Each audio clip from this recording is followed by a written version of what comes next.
இது ஒரு சிறிய அதிசயத்தின் கதை.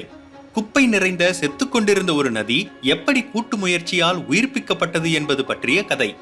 காம் நதி 65 கிலோமீட்டர் நீளம் கொண்டது. இதில் 11 கிலோமீட்டர்கள் சத்ரபதி சம்பாஜி நகரின் ஊடாக செல்கின்றன.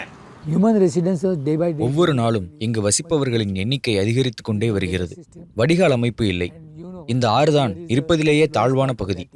ஆகவே இதற்குள் தூக்கி வீசும் குப்பைகள் எல்லாம் இதற்குள்ளேயே இருக்கின்றன. இப்போது இது ஆறு அல்ல, சாக்கடை.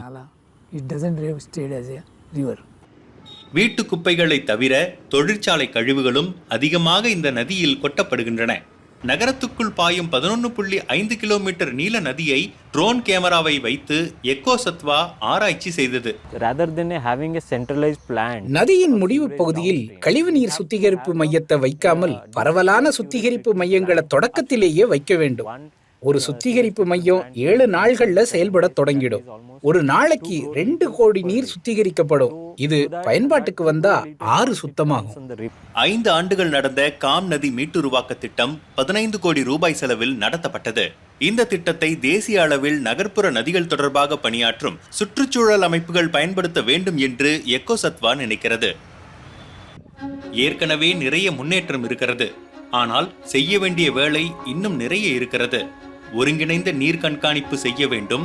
நதியின் நிலை மற்றும் அதற்கு அருகில் இருக்கும் தாவர மற்றும் விலங்கினங்கள் பற்றிய மக்களின் பொறுப்பு மற்றும் பங்களிப்பு பற்றிய விழிப்புணர்வை ஏற்படுத்த வேண்டும். அது முக்கியமானது.